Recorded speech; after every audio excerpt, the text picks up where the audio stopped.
Last video ਦੇ ਵਿੱਚ ਅਸੀਂ ਦੋ ਮੈਂਡੇਲੀਅਨ ਡਿਸਆਰਡਰ ਡਿਸਕਸ ਕੀਤੇ, that is sickle cell anaemia ਤੇ ਡਿਸਕਸ ਕੀਤਾ ਫਿਨਾਈਲਕੀਟੋਨੂਰੀਆ। ਨਾਓ ਨੈਕਸਟ ਅੱਜ ਅਸੀਂ ਤਿੰਨ ਡਿਸਆਰਡਰ ਡਿਸਕਸ ਕਰਾਂਗੇ। ਸੋ ਥੈਲੇਸੀਮੀਆ ਪਹਿਲਾਂ ਆਪਾਂ ਡਿਸਕਸ ਕਰ ਲੈਂਦੇ ਹੈਗੇ ਆ। ਸਿਕਲ ਸੈਲ ਅਨੀਮੀਆ ਤੇ ਥੈਲੇਸੀਮੀਆ ਦਾ ਕਈ ਵਾਰ ਕੰਪੈਰੀਜ਼ਨ ਐਗਜ਼ਾਮ ਦੇ ਵਿੱਚ ਪੁੱਛਿਆ ਜਾਂਦਾ ਹੈਗਾ। ਜਿਹੜਾ ਥੈਲੇਸੀਮੀਆ ਹੈਗਾ ਇਹ ਇੱਕ ਕੀ ਹੈਗੀ ਹੈ ਤਾਂ ਇਹ ਵੀ ਆਟੋਸੋਮਲ ਰਿਸੈਸਿਵ ਡਿਸਆਰਡਰ, ਪਰ ਇਹ ਇੱਕ ਕੁਆਂਟੀਟੇਟਿਵ ਪ੍ਰੋਬਲਮ ਹੈ। ਕੁਆਂਟੀਟੇਟਿਵ ਪ੍ਰੋਬਲਮ ਮਤਲਬ ਹੀਮੋਗਲੋਬਿਨ ਦੀ ਜਿਹੜੀ ਚੇਨਸ ਹੈ ਉਹ ਘੱਟ ਬਣਦੀ ਹੈ। ਹੀਮੋਗਲੋਬਿਨ ਆਪਾਂ +1 ਦੇ ਵਿੱਚ ਥੋੜਾ ਡਿਸਕਸ ਕੀਤਾ ਸੀਗਾ ਕਿ 4 ਸਬ ਯੂਨਿਟਸ ਜਿਹੜੇ ਹੈਗੇ ਹੀਮੋਗਲੋਬਿਨ ਨੂੰ ਬਣਾਉਂਦੇ ਆ। 2 ਐਲਫਾ ਚੇਨਸ ਹੁੰਦੀਆਂ, ਸਬ ਯੂਨਿਟਸ ਹੁੰਦੀਆਂ, 2 ਬੀਟਾ ਸਬ ਯੂਨਿਟ ਜਾਂ 2 ਬੀਟਾ ਚੇਨਸ ਹੁੰਦੀਆਂ ਹੈਗੀਆਂ। ਸੋ ਇਹਦੇ ਵਿੱਚ ਕੀ ਹੈ ਕਿ 2 ਜਿਹੜੀਆਂ ਚੇਨਸ ਹੈ ਯਾਨੀ ਕਿ ਟੋਟਲ 4 ਚੇਨਸ ਹੋ ਗਈਆਂ। ਸੋ 1 2 3 ਕੋਈ ਵੀ ਚੇਨ ਜਿਹੜੀਆਂ ਕਿ ਘੱਟ ਬਣਨ ਲੱਗ ਜਾਂਦੀ ਹੈਗੀਆਂ। So that is thalassemia. ਇਸ ਕਰਕੇ ਕੀ ਹੁੰਦਾ ਹੈ ਕਿ ਕੁਝ ਇਹੋ ਜਿਹੀ ਜੀਨ ਮਿਊਟੇਸ਼ਨਸ ਹੁੰਦੀਆਂ ਹੈਗੀਆਂ ਵਿਚ result in synthesis of less synthesis of these chains, ਜਿਹੜੀ ਐਲਫਾ ਜਾਂ ਬੀਟਾ ਚੇਨਸ ਹੈਗੀਆਂ। ਜਿਹੜੀ sickle cell anaemia it is a quantitative problem.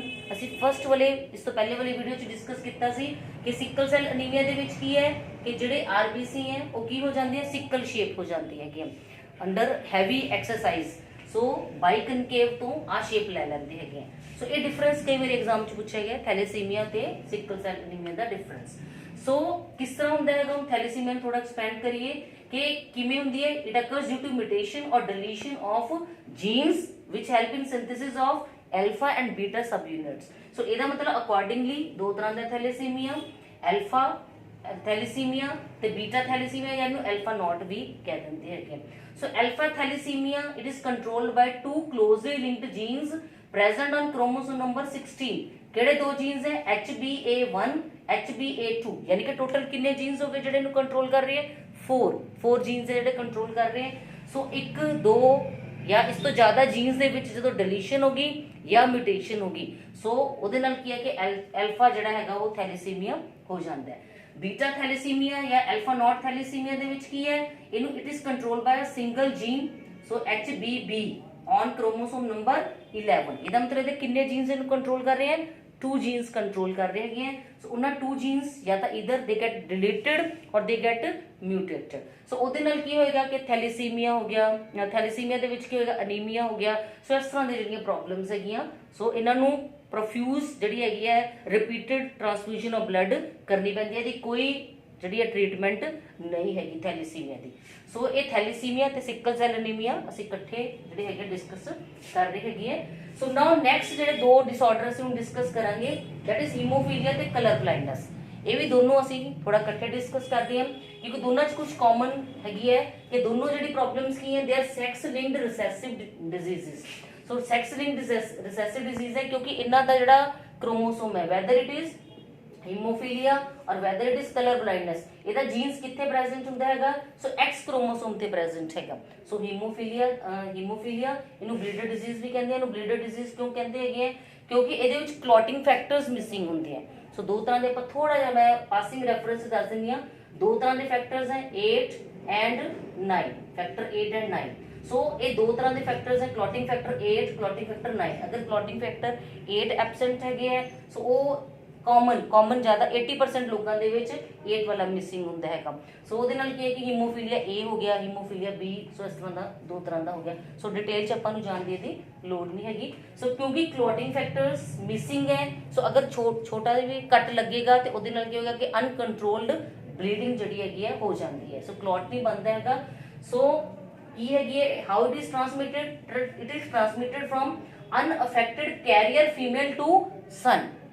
Colour blindness भी इसी तरह है, it is transmitted from unaffected carrier female to son. किस तरह की मतलब अनअफेक्टेड कैरियर की ਹੁੰਦਾ ਹੈਗਾ ਕਿ ਜਿਵੇਂ ਮੰਨ ਲਓ ਆਪਾਂ ਹੀਮੋਫੀਲੀਆ ਦਾ ਡਿਸਕਸ ਕਰ ਲੈਂਦੇ ਆ।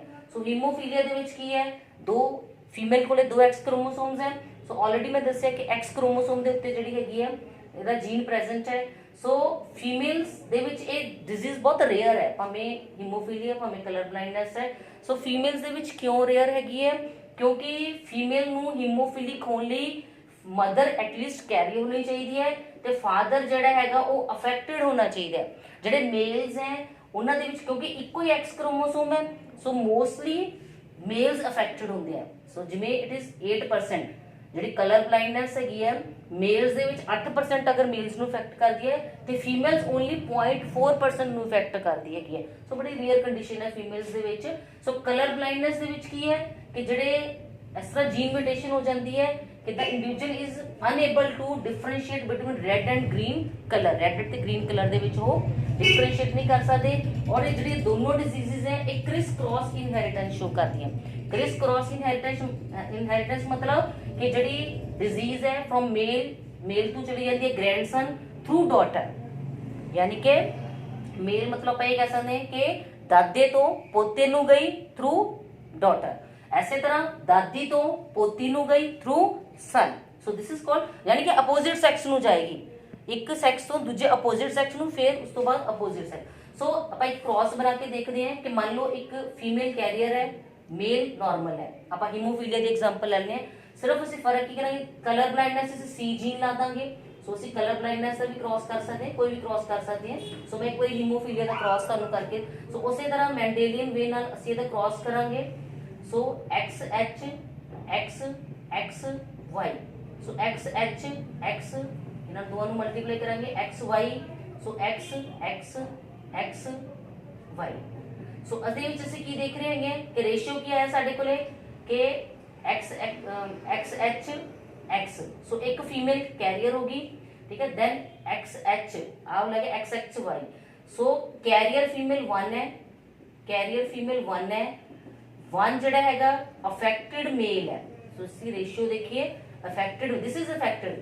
ਮੈਂ ਆਲਰੇਡੀ ਦੱਸਿਆ ਕਿ ਮੇਲਸ ਦੇ ਵਿੱਚ ਡਿਜ਼ੀਜ਼ ਕਦੋਂ ਅਪੀਅਰ ਹੁੰਦੀ ਹੈ, ਜਦੋਂ ਇੱਕ ਸਿੰਗਲ ਜੀਨ ਪ੍ਰੈਜ਼ੈਂਟ ਹੈ, ਸਿੰਗਲ ਜੀਨ, ਕਿਉਂਕਿ ਮੇਲ ਕੋਲ ਇੱਕ X ਕ੍ਰੋਮੋਸੋਮ ਹੈ। ਇਹ ਦੋਨੋਂ ਡਿਜ਼ੀਜ਼ਸ X ਲਿੰਕਡ ਡਿਜ਼ੀਜ਼ਸ ਹੈ, Y ਕ੍ਰੋਮੋਸੋਮ ਤੇ ਇਹਦਾ ਜੀਨ ਨਹੀਂ ਹੁੰਦਾ ਹੈਗਾ। ਸੋ ਅਫੈਕਟਡ ਹੋ ਗਿਆ। ਦੈਨ ਨਾਰਮਲ ਫੀਮੇਲ 1 ਹੋਗੀ, ਦੈਨ ਨਾਰਮਲ ਮੇਲ 1 ਹੋ ਗਿਆ, XY ਨਾਰਮਲ ਹੋ ਗਿਆ। ਸੋ ਇਸ ਤਰ੍ਹਾਂ ਦੇ ਕ੍ਰਾਸਿਸ ਕਈ ਵਾਰੀ ਤੁਹਾਨੂੰ ਐਗਜ਼ਾਮ ਦੇ ਵਿੱਚ ਨਿਊਮੈਰੀਕਲ ਫਾਰਮ ਦੇ ਵਿੱਚ ਪੁੱਛੇ ਜਾਂਦੇ ਹੈਗੇ। ਸੋ ਇਹ ਹੋ ਗਿਆ ਸਾਡਾ, ਇੱਥੋਂ ਤੱਕ ਅਸੀਂ ਖਤਮ ਕਰ ਲਿਆ Mendelian disorder. 5 Mendelian disorders we have discussed. So 5 ਕਿਹੜੇ ਡਿਸਕਸ ਕੀਤੇ, ਸਿਕਲ ਸੈਲ ਐਨੀਮੀਆ, ਥੈਲੀਸੀਮੀਆ ਅਸੀਂ ਡਿਸਕਸ ਕੀਤਾ, phenylketonuria, then 2 X link, ਇਹ ਤਿੰਨੋਂ ਸੀਗੇ ਜਿਹੜੇ ਆਹ ਵਾਲੇ ਸੀ ਤਿੰਨੋਂ, ਇਹ ਸੀਗੇ ਆਟੋਸੋਮ ਲਿੰਕਡ ਰਿਸੈਸਿਵ ਡਿਸਆਰਡਰ। 2 ਅਸੀਂ ਡਿਸਆਰਡਰ ਡਿਸਕਸ ਕੀਤੇ X ਲਿੰਕਡ ਡਿਸਆਰਡਰਸ, ਇਹ ਵੀ ਰਿਸੈਸਿਵ ਹੀ ਹੈ। ਰਿਸੈਸਿਵ ਮਤਲਬ ਰਿਸੈਸਿਵ ਕੰਡੀਸ਼ਨ ਦੇ ਵਿੱਚ ਡੋਮੀਨੈਂਟ ਕੰਡੀਸ਼ਨ ਚ ਅਪੀਅਰ ਨਹੀਂ ਹੁੰਦੇ। ਸੋ ਹੀਮੋਫੀਲੀਆ ਤੇ ਕਲਰ ਬਲਾਈਂਡਨੈਸ। ਲਾਸਟ ਜਿਹੜੇ ਸਾਡੇ ਸਿਲੇਬਸ 'ਚ ਹੈ ਦੈਟ ਇਜ਼ ਕ੍ਰੋਮੋਸੋਮਲ ਡਿਸਆਰਡਰ। 3 ਕ੍ਰੋਮੋਸੋਮਲ ਡਿਸਆਰਡਰ ਸਾਡੇ ਸਿਲੇਬਸ 'ਚ ਹੈ। ਸਭ ਤੋਂ ਪਹਿਲਾਂ ਹੋ ਗਿਆ ਡਾਊਨ ਸਿੰਡਰੋਮ। ਆਲਰੇਡੀ ਮੈਂ ਇਸ ਤੋਂ ਪਹਿਲੇ ਵਾਲੀ ਵੀਡੀਓ 'ਚ ਦੱਸਿਆ ਸੀਗਾ ਕਿ it occurs due to trisomy of 21st chromosome. ਹੁਣ ਇਹਦੇ ਸਿਰਫ ਆਪਾਂ ਥੋੜੇ ਕਰੈਕਟਰਿਸਟਿਕ ਡਿਸਕਸ ਕਰਾਂਗੇ। ਡਾਊਨ ਸਿੰਡਰੋਮ ਜਿਹਦੇ ਕੋਲ ਹੁੰਦਾ ਹੈ ਕੀ ਉਹਨਾਂ 'ਚ ਫੀਚਰ ਹੁੰਦੇ ਆ, ਫਿਜ਼ੀਕਲੀ ਤੇ ਮੈਂਟਲੀ ਰਿਟਾਰਡਡ ਪਰਸਨਸ ਹੁੰਦੇ ਆ। ਇਹ ਸਮਾਲ ਰਾਉਂਡ ਹੈਡ ਹੁੰਦਾ ਹੈ, ਕੋਰਸ ਰਫ ਹੇਅਰ ਹੁੰਦੇ ਆ, ਬਾਲ ਜਿਹੜੇ ਹੁੰਦੇ ਆ ਰਫ ਹੁੰਦੇ ਹੈਗੇ। ਦੈਨ ਉਸ ਤੋਂ ਬਾਅਦ ਫਰੋਡ ਐਂਡ ਪ੍ਰੋਟਰੂਡਿੰਗ ਟੰਗ ਹੁੰਦੀ ਹੈ, ਜੀਭ ਉਹਨਾਂ ਦੀ ਬਾਹਰ ਨਿਕਲੀ ਹੁੰਦੀ ਹੈਗੀ ਹੈ। ਪ੍ਰੋਜੈਕਟਿੰਗ ਲੋਅਰ ਲਿਪ ਵੀ ਪ੍ਰੋਜੈਕਟ ਹੁੰਦਾ ਹੈਗਾ। ਪਾਰਸ਼ਲੀ ਓਪਨਡ ਮਾਊਥ ਹੁੰਦਾ ਹੈ, ਬ੍ਰੌਡ ਫੋਰਹੈਡ ਹੁੰਦਾ ਹੈ, ਫੋਰਹੈਡ ਬ੍ਰੌਡ ਹੈ। ਦੈਨ ਉਹਨਾਂ ਦੀਆਂ ਜਿਹੜੀਆਂ ਆਈਲਿਡਸ ਹੈ ਤੇ ਫੋਲਡ ਹੁੰਦਾ ਆਈਲਿਡਸ ਦੇ ਉੱਤੇ। ਦੈਨ ਬ੍ਰੌਡ ਪਾਮ, ਇਹ ਪਾਮ ਉਹਨਾਂ ਦਾ ਕਾਫੀ ਚੌੜਾ ਹੁੰਦਾ ਤੇ ਕਰੀਜ਼ ਹੁੰਦੀ ਹੈ, ਯਾਨੀ ਕਿ ਫੋਲਡ ਹੁੰਦਾ ਪਾਮ ਦੇ ਵਿੱਚ। ਫਿਜ਼ੀਕਲੀ ਤੇ ਮੈਂਟਲੀ ਰਿਟਾਰਡਡ ਹੁੰਦੀ ਹੈ।